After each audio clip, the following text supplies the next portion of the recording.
Hey, and welcome, guys. Another X-Wing build today. Sorry for so many. I really wasn't planning on doing a video on this one, but I posted some pictures of work I've already done, and some people were commented that they were looking forward to the video. So I'm going to go ahead and make a video.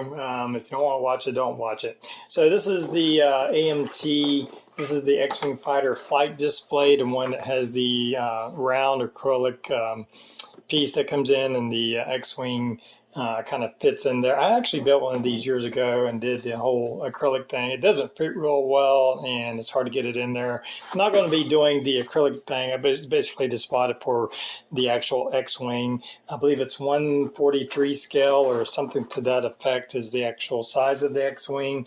Got this pretty cheap on eBay. I think I paid about 25 bucks or so for it. So pretty cheap model. Pretty nice size, not big, but it's not, it's a bit bigger than the 172 scale.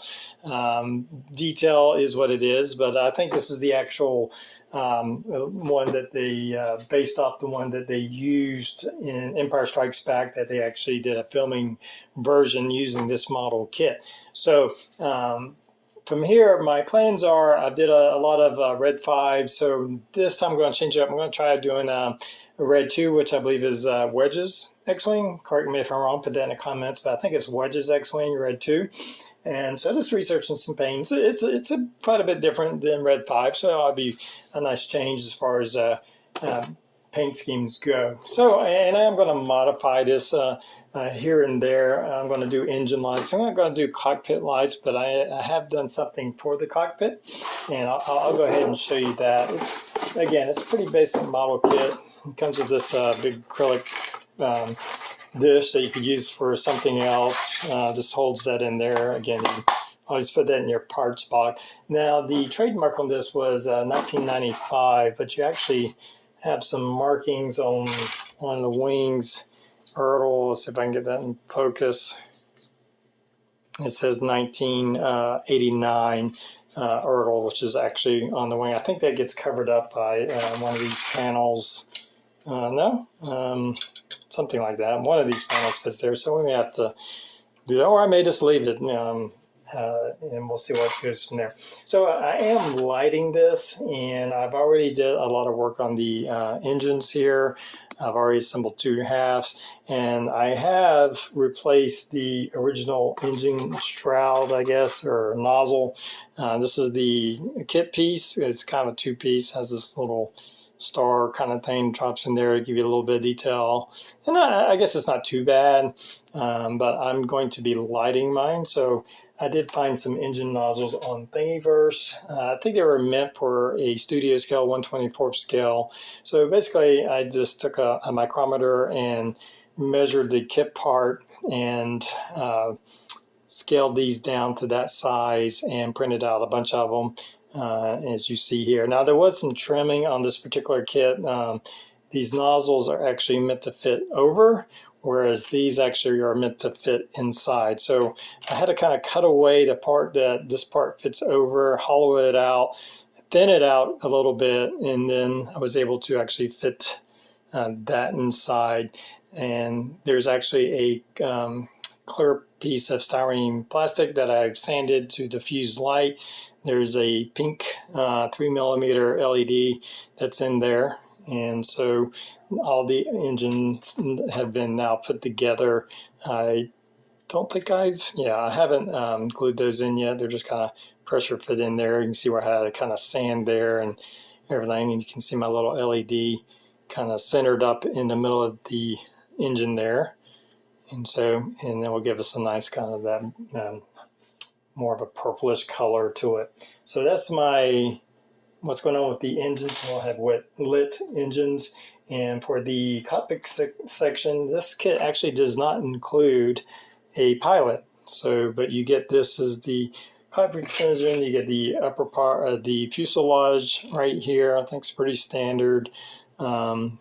Detail is not super crisp and not very accurate, but we'll paint it up, and the paint job will go a long ways in making that looking better. So the original part fits in like this. I did again find a Thingiverse. If you look up, I think X-Wing cockpit, you can actually find this file. Again, this is originally was meant for a 1/24 scale, and it was a lot bigger and deeper. So I had to kind of scale it down, and once again took a micrometer and took the measurements of kind of how far this from here to here and from that side to that side, then scale this down. But I also had to kind of squish it down. And if you really look, you can kind of tell the pallet's been squished a little bit, but he doesn't look bad. I think he still looks okay. It printed all as one part, the pallet included. That's all one print right here. I do have some gray primer on it. Just this see areas I need to clean up. Printed it kind of in disorientation on a resin printer, and it's not too bad. For a free file, I think it's pretty nice. And I think it fits pretty good. I think we're going to be able to get a pretty, so on my first go, I think I got a pretty good match for my cockpit here, and how that fits in there. It'll be a little bit adjusting. I'm just kind of pressing there. So that will be modified, and that's going to, I'm not going to try to light that. I printed this solid, so that's a big solid piece of resin right there. I'm not going to try to drill anything in there. It'll just be painted up, but I think it'll be much better than what was there before. We do have like our clear parts for the canopy and everything. I've started working on assembling the laser guns. There's a number of parts that come with the laser gun, so you have to get those. And just addressing all the seams, you are going to a lot of seam work on these old model kits, which I really enjoy building these old kits and making them look pretty decent. So the base is there, but you are going to spend some time. They're not going to just snap together and have a perfect model like modern kits. So we have two areas. They do include like the original display base.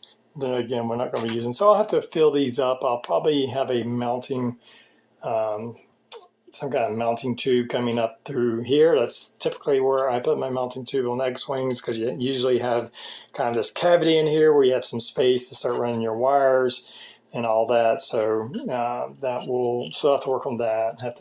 I'll print out a actual base for this to sit on. So that's kind of where all that's at. And we'll just see how this turns out.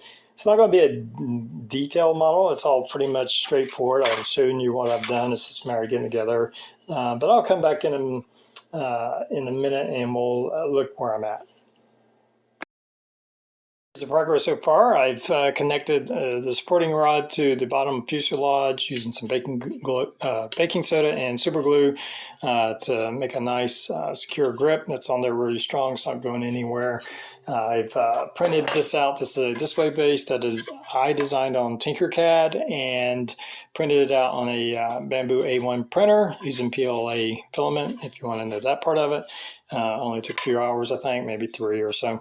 Anyway, there's space here where I put a 1-inch magnet that will hold our 9-volt battery into place, our power supply.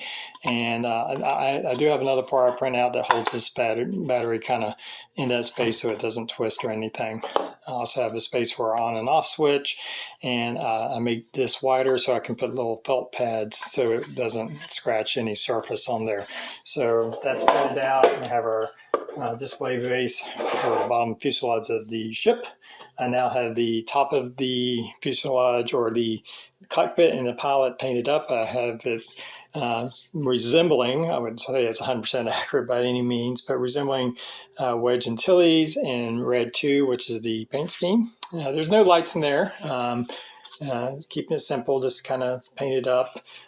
This is a printed part that I did a few little modifications on, but most this whole fuselage with the pilot was in Thingiverse, and I printed that on a resin printer for added detail, and then kind of painted him up with his helmet and everything.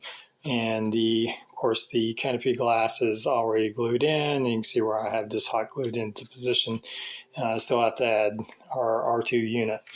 Working on installing the engine wings. You can see where I have one of my engines now installed, and you can see how it's wired through there. Once we paint this up, that it will just look like extra detail. and kind of blend in more with the wing. This is a bottom engine, so with the bottom engines, you actually have two of these covers like this. They're designed for the landing gear, which we're not using. We're doing flight mode. So you have these extra pieces that kind of glue into position like this. So, but when you're installing it and running the wires, the engine will mount like that. So you have to drill a hole. But when you install the bottom landing gear, these parts fit on like this, I believe, somewhere like that. Maybe that's the wrong one. Anyway, so you're going to have to, there's a hole for there, but you'll have to drill a hole through here and then through both sections to get it in through here. And then it runs out here and we'll run it into the body. So I'll have to like cut away sections of the body. What I'll do is I'll set the wings into place, see where the wires are coming out, and then I'll just make some grooves to where all the wires are coming into this kind of empty section in here. They'll connect all in here and then run into the part where the wires will run down. We're just lighting the engines for a little life to the model. So that's the next part. I have installed all the detail parts, well, most of them. There's some parts that go on the side here, like this part I glued into position, and you have a few other little detail parts. So I'm going to be putting all the engines together. I have all my laser cannons put together, ready to go. I did have one break. I think it was this one, like right here. And I had to kind of glue it back together. Looks like it needs a little bit more sanding before we get to priming. So that's kind of where we're at. And I'm just going to get these engines installed. We'll come back. I think I'm going to go ahead. You kind of get the gist of where it's all headed. I'm going to get all the lights and we'll come back once everything's all put together. All right, I have my X-Wing mostly assembled. I don't have the guns on, they're just easier paint by themselves. So I still have to prime and paint those, but I have the main body, wings, engines, all that put together and done with a little bit of priming. There's still a little bit of cleanup to do. When putting the body together, places I needed to address, let's see if I can get some more light on this, was kind of inside the wings in this body area was just a big kind of open area where you can actually see in. Looked really cheap. So I took some really thin styrene plastic and kind of wedged it in there, cut it, sanded it, and it gives it a much more kind of finished look. So I had to do that on these four kind of inside corners of the ship. Just gives an overall better look. Still a little bit of sanding here. I can see some just some marks here, a little bit there. The detail on this particular model is not super deep, but once we paint it up and get all the striping, I don't think it will be that noticeable. So it's all together here. I have my display base all printed and ready to go. This plastic Star Wars part was included in the kit, and so I just glued it on there and kind of painted it with the rest and took a chrome marker and colored in the Star Wars. I'm going to let that, just put it on, I'm going to let that dry and do a second coat, just kind of give it a little definition to the Star Wars. So I think it'll be pretty nice, pretty basic, but has kind of a clean finished look to it. So from here I'm going to put on the base coat and maybe start doing some of the painting. I do plan on using the decals. Hopefully you can salvage those. It's a bit yellowed, but I do want to use those. But there's some painting that needs to go on before that because there's some yellow on red too. And there's some yellow striping underneath that. So I don't want to put these on, mask it, because masking, pretty sure it's ripped those decals right off. So that will be the kind of last thing I put on painting wise is the decals, because they have to get underneath all that. So I'm going to work on that and we'll come back once I get some more progress done. All right, I have most of my painting done as far as masking off and painting off different areas. I did, this is actually Vallejo transparent yellow, some just reds, a kind of blue-gray for the canopy there, some striping along the side. Did a satin clear coat after that for the decals. I'm going to try to use these old decals cut down and placed on. So hopefully it will work out. And we'll get those decals on, get some clear coats, and then we'll move into kind of the weathering, which will be the last stage of it. So I'll come back once we get those decals on. All right, well, here's the decals put on, and they actually went on pretty good. Even the side stripes were one piece, and I managed to get those on. I just used some warm water. I didn't use any kind of decal setting solution because in the past with these older decals, I've had issues with the setting solution just kind of destroying the decal. And so I just used warm water, and they did sit on pretty nice. Now, I did trim them to the very edge. I got rid of any extra carrier film on it, and I think that makes a big difference on how it looks.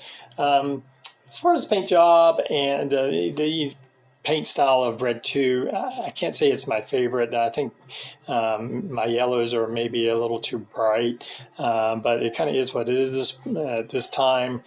So I'm just going to weather it up, and we'll come back and look at the finished model. All right, well, here is my completed AMT X-Wing, the Red 2 Voyage Antilles ship from A New Hope. Overall, it's okay. Probably not my favorite X-Wing build. Model had a few issues. One of the issues that I still need to fix is the laser guns. When I went to put them on, to keep all the consistent detailing, they're all the same. And to keep kind of this outside detail the same on both sides, what happens is you'll have your very tips of the guns pointing the wrong direction. They should be pointing more in. So what I'm going to need to do is just, the only thing I can think to do is just kind of just cut them off and glue them back on with some super glue or something to turn those in. R2 unit's not great, just kind of hand painted. But it is what it is. But overall, I think I finished up with doing a little bit of kind of oil paint, panel line accent color, a little bit of a wash here and there, then did my normal kind of dry pastels to darken in certain areas to give it that kind of weathered look, to get the kind of the proton torpedoes, I guess, launched from there. And of course we have our engines here and this little power switch. Again, those are 3D printed parts that I modified from a 1/24th scale to fit this one. That turned out pretty good. Pretty happy with that. And we have the cockpit, and that was also that was on Thingiverse, and it's a little bit modified. It's my own kind of modification to it. And again, I believe that was supposed to be like 1/24th scale, so I had to kind of scale it down, and it turned out pretty good. Gives it a lot better detail than and I don't believe this kit had a pilot, so I've added in Wedge, kind of painted up his helmet from what I saw in A New Hope. Kind of like the darker outsides to the helmet. But it's not bad. I took some liberties here and there on the paint job, but overall I think it represents Red 2 pretty good. So anyway, hope you've enjoyed the video. Until next time, everybody have a good one.